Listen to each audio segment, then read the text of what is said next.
In the quiet suburbs of Evergreen Heights, a gated community nestled on the outskirts of a bustling city, lived a man named Alex Thompson.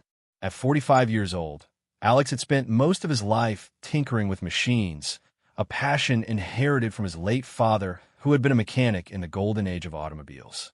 Evergreen Heights was the epitome of manicured perfection. Lawns trimmed to exact specifications, houses painted in approved neutral tones, and an HOA that ruled with an iron fist over every blade of grass and every parked vehicle. Alex had moved there 5 years ago after a lucrative sale of his small engineering firm, seeking the peace and prestige that came with such neighborhoods. Little did he know that his latest project would shatter that illusion. It all began on a crisp autumn morning when Alex stumbled upon an advertisement in a local online marketplace. Buried among listings for rusty bicycles and forgotten furniture was a gem, a 1958 Rolls-Royce Silver Cloud, once a symbol of opulent luxury, now reduced to a dilapidated shell. The car had been abandoned in a barn for decades, its chrome tarnished, paint faded to a ghostly white, and engine seized from years of neglect. The seller, an elderly farmer liquidating his estate, was asking a mere fraction of its potential value, $10,000. Alex's heart raced as he envisioned the restoration. This wasn't just any car. It was a piece of history, with its sweeping fenders, iconic grille, and the promise of purring V8 power under the hood. He drove out to the countryside that very afternoon, haggled briefly, and towed the relic back to his 3-car garage in Evergreen Heights. The arrival of the Silver Cloud didn't go unnoticed. As the tow truck maneuvered the hulking frame into Alex's driveway, curtains twitched in neighboring windows. The community was accustomed to luxury vehicles. BMWs and Mercedes dotted the streets. But a rusted antique like this stood out like a sore thumb against the backdrop of pristine SUVs. Alex wasted no time. He cleared space in his garage, rolling out toolboxes filled with wrenches, sanders, and diagnostic equipment. The first step was assessment. He jacked up the car, inspected the undercarriage for rot, and noted the extensive bodywork needed. Rust had eaten through parts of the frame. The interior leather was cracked and mildewed, and the wiring resembled a tangled nest of outdated technology. Days turned into weeks as Alex immersed himself in the project. He worked methodically, starting with the engine. Disassembling the block revealed seized pistons and corroded valves, but nothing beyond repair for someone of his skill. He sourced original parts from specialty suppliers across the country, spending evenings poring over vintage manuals downloaded from obscure online forums. The garage became his sanctuary, filled with the scent of oil and metal polish. Outside, the driveway occasionally bore the marks of his labor, drop cloth stained with primer, buckets of degreaser, and the occasional part left to dry in the sun. Alex was careful to clean up each day, adhering to the HOA's guidelines on visible clutter, but the project scale was impossible to hide entirely. Whispers began to circulate among the residents. Evergreen Heights was governed by a strict set of covenants, conditions, and restrictions, CC and RS, as they were known, that dictated everything from fence heights to holiday decorations. Vehicles were a particular point of contention. No commercial trucks, no RVs, and certainly no inoperable cars allowed in driveways for extended periods.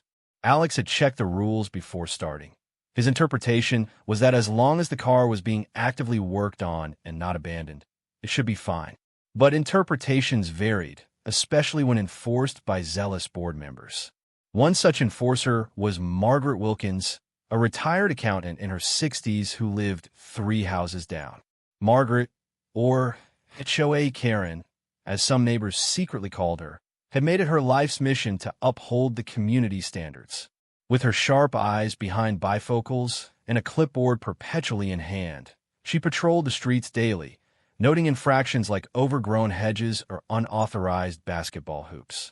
Margaret's own home was a model of compliance. Beige siding, symmetrical flower beds, and a garage door that never stayed open longer than necessary. She viewed any deviation as a personal affront, a threat to property values that she guarded like a dragon hoards gold. It was on the 3rd week of the restoration that Margaret first took notice. Walking her impeccably groomed poodle past Alex's house, she paused at the sight of the silver Cloud's hood propped open in the driveway, tools scattered nearby.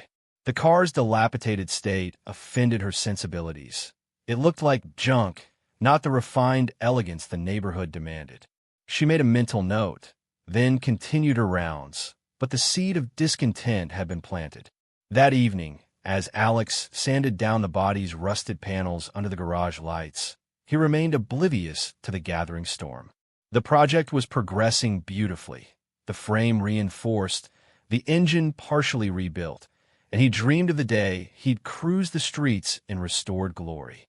Yet, as the sun set on another productive day, a subtle tension hung in the air. Margaret, back in her spotless kitchen, began drafting an email to the HOA board, her fingers tapping with righteous indignation. The restoration, in her eyes, was a blight on the community's facade, and she intended to see it stopped. Little did Alex know that his passion project was about to collide head-on with the unyielding bureaucracy of Evergreen Heights, setting the stage for a battle that would test his resolve and expose the underbelly of suburban perfection. As autumn leaves carpeted the lawns of Evergreen Heights, Alex delved deeper into the resurrection of the Rolls-Royce Silver Cloud. The initial excitement had given way to the grind of meticulous labor, but each small victory fueled his determination. The engine, once a frozen relic, now turned over with a promising cough after hours of honing cylinders and replacing gaskets. Alex invested in specialized tools, a hydraulic press for bearings, a bee blaster for stripping rust, and the garage echoed with the whir of machinery late into the evenings. He documented his progress in a personal journal, noting the car's history. Originally owned by a Hollywood producer in the 1960s, it had graced red carpets before falling into obscurity. The bodywork demanded equal attention. Alex stripped the faded paint layer by layer, revealing the elegant curves beneath. Dents from years of neglect were pounded out with precision, and he applied epoxy primer to seal the metal against future corrosion. The interior posed its own challenges. The wood veneer dashboard was warped, requiring careful steaming and reshaping, while the seats needed reupholstering in authentic Connolly leather source from a supplier in England. Costs mounted, already surpassing the purchase price, but Alex saw it as an investment in legacy, not mere expense. He envisioned the finished product, gleaming chrome, a deep burgundy exterior, and an engine purring like a contented lion. Outside the garage, the neighborhood maintained its facade of tranquility, but undercurrents of unrest stirred. Margaret Wilkins had not idle her concerns. Her email to the HOA board detailed the eyesore in Alex's driveway, complete with timestamp photos snapped from the sidewalk. The board, a group of 5 residents, including Margaret as vice president, convened via video call to discuss. They agreed it bordered on a violation. Section 7.2 of the CC and RS prohibited prolonged storage of inoperable vehicles, but decided on a warning first. A courtesy notice slipped under Alex's door one morning. Alex received the notice with a mix of amusement and irritation. It cited the car's appearance as detrimental to the community's aesthetic and requested immediate compliance, suggesting he move the project to an off-site facility. He chuckled at the formality, knowing full well that his garage was equipped for the task and that the rules allowed for home maintenance. Undeterred, he continued, now taking extra care to tarp the car when not working and to minimize noise after dusk. The restoration advanced. Suspension components were overhauled with new bushings and shocks, bringing the chassis back to factory specifications. Margaret, however, was far from satisfied. Her patrols intensified, and she began rallying like-minded neighbors. The Johnsons next door sympathized, complaining about the faint odor of paint thinners wafting over fences, while the elderly Mr. Hargrove across the street nodded along, reminiscing about stricter times. Margaret's influence grew. She had a knack for framing issues as threats to everyone's property values, whispering about how one junk car could lead to declining appraisals. In her mind, Evergreen Heights was a bastion of order, and Alex's project was a chaotic intrusion. As weeks passed, Alex hit a milestone, The engine fired up for the first time. The rumble echoed through the garage, a triumphant symphony that brought a grin to his face. He fine-tuned the carburetors, adjusted the timing, and took the car for a short, tentative roll down the driveway. The tires, newly mounted on refurbished wire wheels, gripped the pavement smoothly. Pride swelled within him. This was more than a hobby. It was a testament to perseverance. Yet, the warning notice lingered in his thoughts. He researched the CC and RS more thoroughly, discovering ambiguities in the language. Inoperable was defined vaguely, and active restoration might qualify as permissible.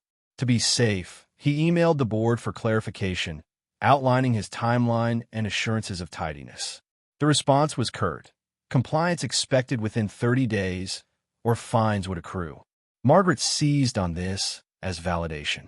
She began documenting every instance of the car's visibility, her phone's camera becoming an extension of her vigilance. One afternoon, as Alex polished the grille in the open air, she strode over, her poodle in tow, though no words were exchanged in this silent standoff. The tension thickened like storm clouds gathering unseen. By chapter's end, the silver cloud's transformation was halfway complete, its form emerging from the wreckage like a phoenix. Alex, absorbed in his work, remained optimistic, but the neighborhood's watchful eyes hinted at brewing conflict. Margaret's campaign was gaining momentum, and the first fine arrived in the mail, $100 for ongoing violation. As Alex set down his tools one evening, staring at the partially restored beauty, he sensed the fight was just beginning, a prelude to greater confrontations in the polished prison of Evergreen Heights. Winter's chill descended on Evergreen Heights, blanketing the lawns in frost and turning breaths into visible puffs. Alex's garage, however, remained a hive of activity, heated by portable units to facilitate painting and assembly. The Rolls-Royce Silver Cloud was evolving rapidly now, its body sanded smooth and ready for color. He had chosen a classic British racing green, a hue that evoked the car's heritage, and applied it in careful layers with a professional spray gun. The transformation was mesmerizing. The once dull shell now gleamed under the lights, chrome accents reinstalled and buffed to a mirror finish. The interior followed suit. New carpets laid, dashboard veneered in burled walnut, and seats stitched by hand for authenticity. Progress brought satisfaction, but also mounting pressure from the HOA. The initial fine had been followed by another, this time $200, citing persistent noncompliance.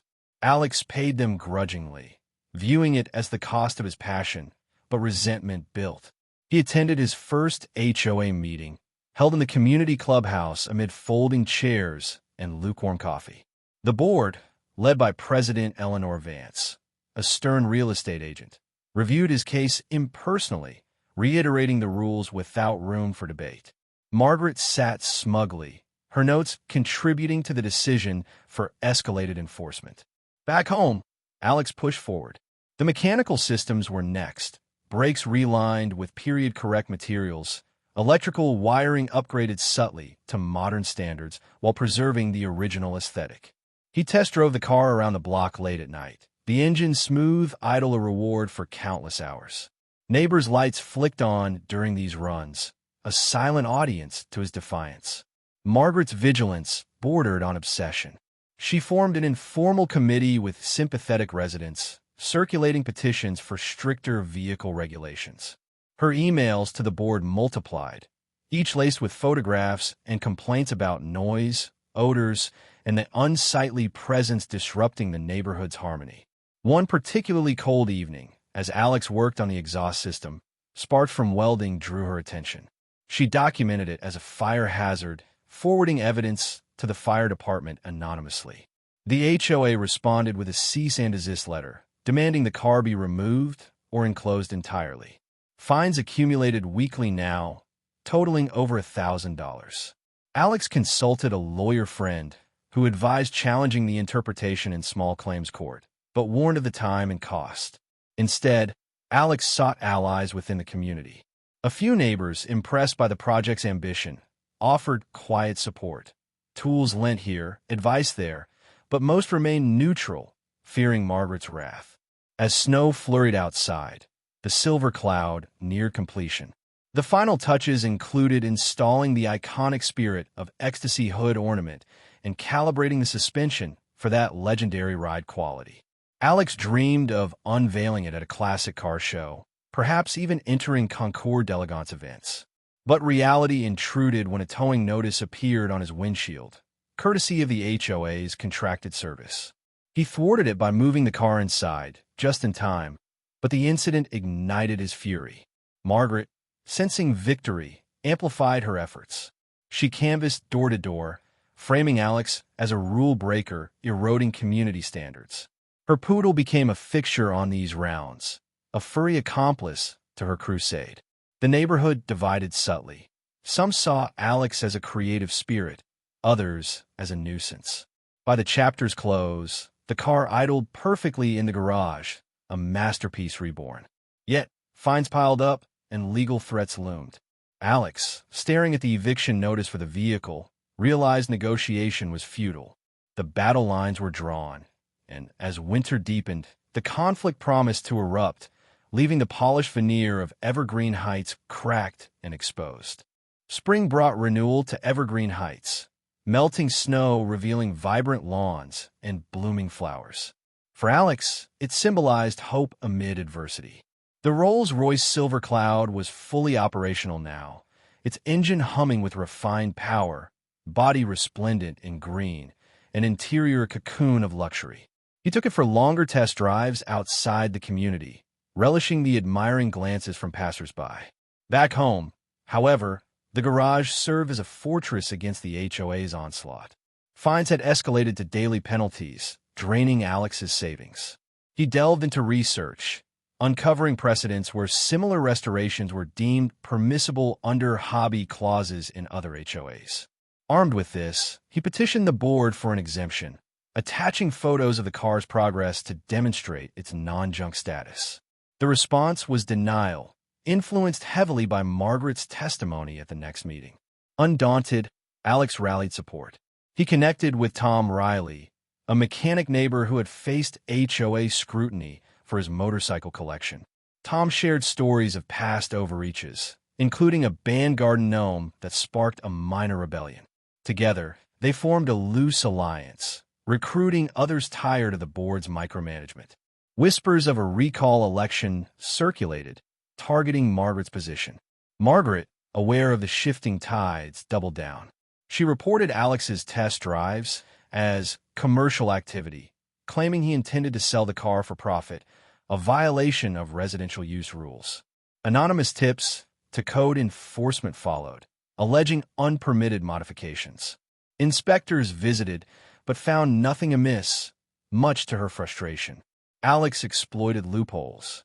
He registered the Silver Cloud as a historic vehicle, qualifying for exemptions under state law that superseded some HOA restrictions. This bought time, halting fines temporarily. He documented everything: emails, notices, photos, building a case for potential litigation. The neighborhood buzzed with division. Some residents, inspired by the car's beauty, peeked over fences during Alex's polishing sessions. Others sided with Margaret, fearing precedent for chaos. Her patrols became more aggressive, camera always ready. As flowers bloomed, Alex planned his counterstrike. He hosted informal gatherings, showcasing the car's history to sway opinions. The alliance grew, petitions gathering signatures for bylaw changes. By chapter's end, the Silver Cloud stood ready for the road, a symbol of resilience. But Margaret's latest move, a formal complaint to the city, threatened escalation. Alex, fortified by allies, prepared for the inevitable clash, the spring air thick with anticipation of confrontation in Evergreen Heights. Summer arrived in Evergreen Heights with a vengeance, the sun beating down relentlessly on the immaculate lawns and asphalt driveways, turning the air thick and wavy with heat. The neighborhood, usually a picture of serene suburban life, now simmered under the dual pressures of rising temperatures and escalating tensions. For Alex Thompson, the sweltering days mirrored the boiling conflict that had consumed his once peaceful existence.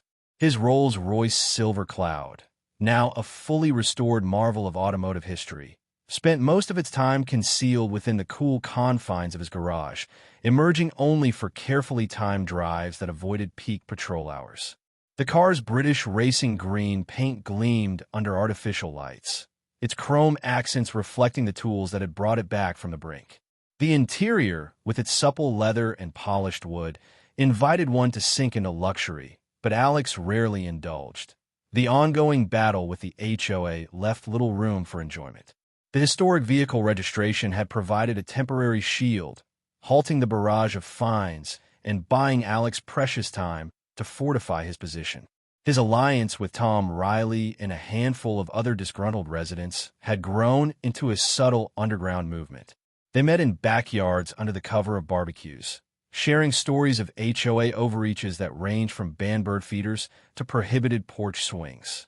Tom, with his gruff demeanor and encyclopedic knowledge of mechanics, had become Alex's right-hand man, helping with final tweaks to the Silver Cloud's alignment and offering moral support during the darker moments. The group circulated petitions discreetly, gathering signatures for a bylaw amendment that would allow for personal projects like restorations, framing it as a matter of individual freedom within the community's framework. Margaret Wilkins, however, was not one to relent easily. The summer heat seemed to fuel her determination, her daily patrols now conducted with a sun hat perched atop her neatly coiffed hair and her poodle panting at her heels. She had expanded her network of informants, enlisting neighbors who owed her favors or shared her vision of unyielding order. Reports flooded the HOA board's inbox. Timestamps of Alex's garage door openings, blurry photos of the Silver Cloud peeking out during maintenance, even complaints about the faint hum of the engine during idle tests. Margaret portrayed these as blatant disregards for community standards, arguing that the car's presence, no matter how restored, disrupted the uniform aesthetic that kept property values soaring. Her emails grew more fervent, laced with references to declining appraisals and the slippery slope of allowing hobbyists to turn homes into workshops. The board, swayed by her persistence and the stack of documented evidence, reinstated the fines under a new interpretation of the rules. They claimed the historic exemption applied only to display vehicles, not those under active use, a loophole they exploited ruthlessly. Bills arrived weekly, each one a punch to Alex's finances, but he refused to yield. His lawyer, a sharp-minded acquaintance from his engineering days, drafted a formal appeal, citing state precedents where HOAs had overstepped similar bounds. The document was submitted with appendices of photos showing the car's pristine condition, countering claims of it being an eyesore. Yet, the response was a curt denial, signed by President Eleanor Vance, who echoed Margaret's sentiments in bureaucratic prose. As the days grew longer, the conflict seeped into daily life. Neighbors who once exchanged polite waves now averted their eyes, divided by the invisible lines drawn in the sand. Some, like the young family across the street, secretly admired Alex's tenacity. Their children would sneak peeks at the Silver Cloud during its rare outings, marveling at its vintage charm. Others, loyal to Margaret's camp, amplified minor annoyances. The scent of polish wafting over fences became chemical hazards, the occasional clink of tools a noise violation. Margaret herself became a fixture outside Alex's home, her clipboard a weapon as she noted every movement. She had taken to parking her sedan at the curb for hours, binoculars subtly employed to monitor activity. The tipping point came on a particularly oppressive afternoon in mid-July. The temperature hovered near triple digits, the air heavy with humidity that made every breath laborious. Alex, needing to fine-tune the suspension after noticing a slight shimmy during a test drive, rolled the Silver Cloud partially into the driveway. He jacked it up carefully, tools laid out on a clean mat to minimize mess. Sweat dripped from his brow as he adjusted the shocks, the car's undercarriage exposed, but far from the junk Margaret decried. Unbeknownst to him, she had been watching from her living room window, her air-conditioned vantage point offering a clear view. Seizing the moment, she marched over, her steps purposeful despite the heat, poodle left behind in the cool house. She stood at the edge of the driveway, arms crossed, her voice sharp but unspoken in this narrative of silent escalation. Alex, focused on his work, ignored her presence at first, but the standoff grew palpable. Neighbors peeked from behind curtains, sensing the drama unfolding. When Alex finally acknowledged her with a glance, Margaret whipped out her phone, dialing with deliberate taps. The police were summoned, her report framing the scene as a public hazard and an unauthorized commercial repair operation, blocking the sidewalk. Exaggerations born of desperation. Sirens approached faintly at first, then grew louder, piercing the summer haze.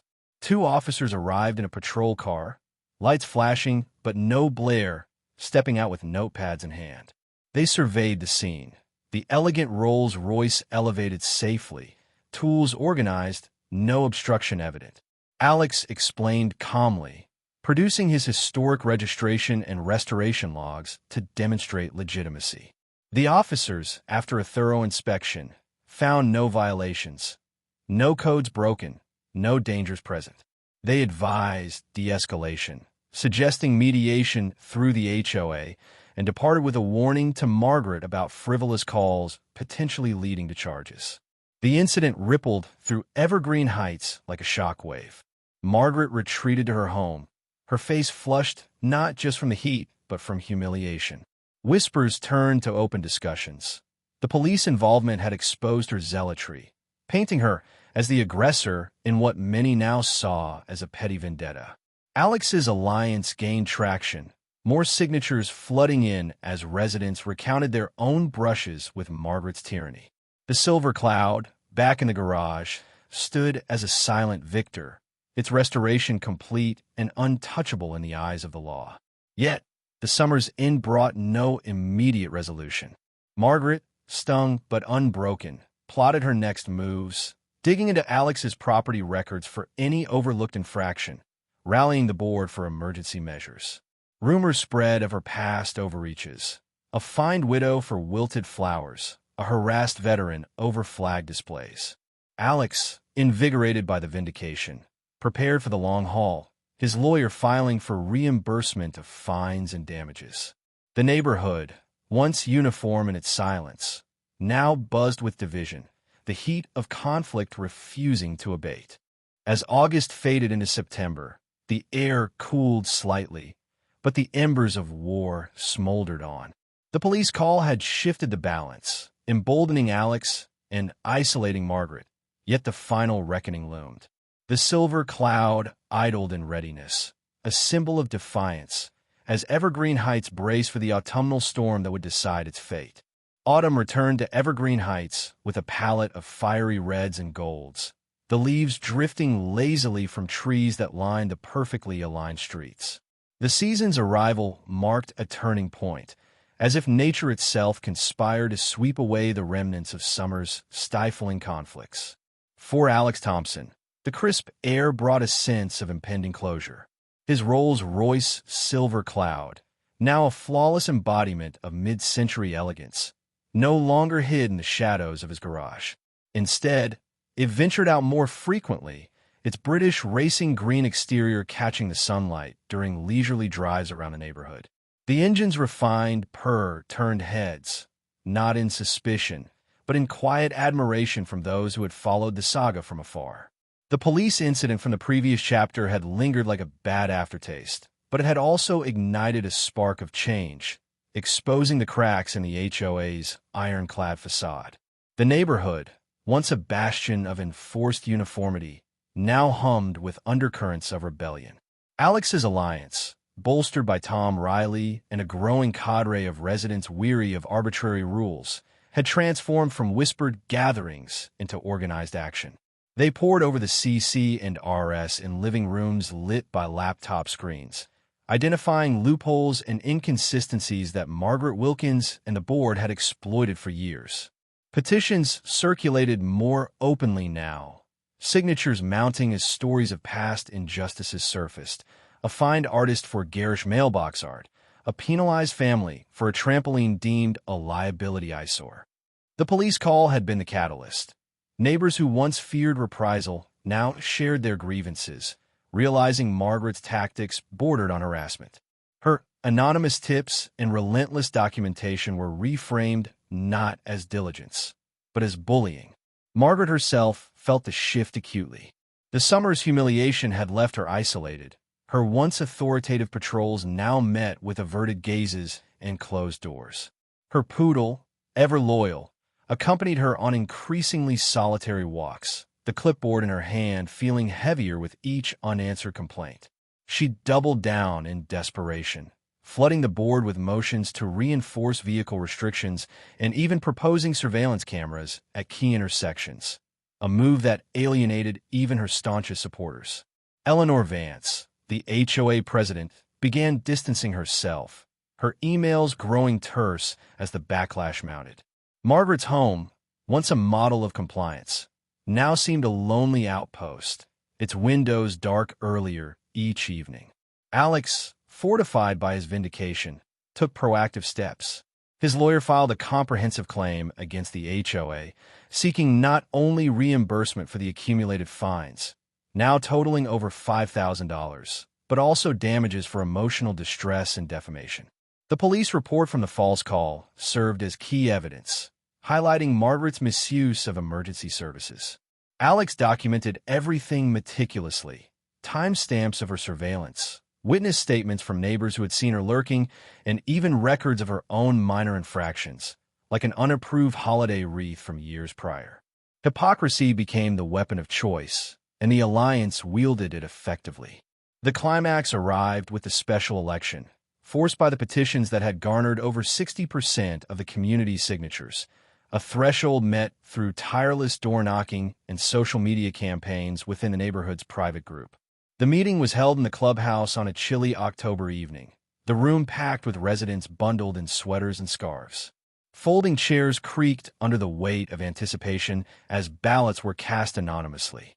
Margaret campaigned fervently in the days leading up, her speeches laced with warnings about declining standards and the chaos Alex's project represented. But her voice, once commanding, now carried a note of pleading, her bifocals slipping as she gestured emphatically. When the results were tallied, the outcome was decisive. Margaret lost her vice president's seat by a landslide, her influence crumbling like autumn leaves underfoot. A newcomer, sympathetic to the alliance's reforms, took her place. Cheers erupted from Alex's supporters, muted but triumphant, while Margaret sat stone-faced, her clipboard abandoned on the table. The board, sensing the winds of change, immediately moved to refund Alex's fines and amend the bylaws. Vehicle restoration projects were now explicitly allowed under a hobby exemption, provided they maintained tidiness, a victory that extended beyond the silver cloud to future enthusiasts. In the aftermath, Evergreen Heights began to heal. Alex hosted a block party in his driveway, the Rolls-Royce parked proudly as the centerpiece. Neighbors gathered around it, touching the polished chrome and listening to its history, the air filled with the scent of grilled burgers and laughter. Children posed for photos in the driver's seat, their parents sharing stories of their own suppressed passions. Tom Riley brought his motorcycles out for display, a symbolic act of newfound freedom. Even Eleanor Vance attended briefly, offering a stiff congratulations before slipping away. The event fostered connections long stifled by rules, turning adversaries into acquaintances. Margaret's fall was complete when she listed her home for sale shortly after the election. Whispers suggested the constant sideways glances and murmured judgments had become unbearable. Her moving truck arrived on a rainy November morning, boxes stacked haphazardly, as if in haste. The poodle yapped from the passenger seat as she drove away, her once impeccable sedan now bearing a for sale sign of its own. The neighborhood watched from windows, a collective sigh of relief escaping as her taillights faded. Her departure marked the end of an era, the tyrant dethroned not by force, but by the quiet power of community unity. Alex, behind the wheel of the silver cloud, on open roads beyond Evergreen Heights, reflected on the journey. What began as a simple restoration had evolved into a battle for autonomy, exposing the petty tyrannies hidden in suburban perfection. The car, with its smooth ride and timeless grace, symbolized more than mechanical revival. It represented resilience against overreach. Property values, far from declining, actually rose as the community embraced a balanced approach to governance. New bylaws encouraged creativity, from garden sculptures to home workshops, breathing life into the once sterile enclave. As winter approached, Evergreen Heights stood transformed, its residents empowered and its streets a little less uniform. Alex cruised into the sunset, the spirit of ecstasy leading the way, a reminder that even in the face of adversity, passion could prevail. The saga, whispered in online forums and local tales, became a cautionary legend, a viral HOA horror turned triumph, where one man's dream dismantled a regime of control. If you enjoyed this epic tale of HOA revenge and classic car triumph, smash that like button, subscribe for more wild neighborhood stories, and turn on notifications so you never miss the next drama unfold.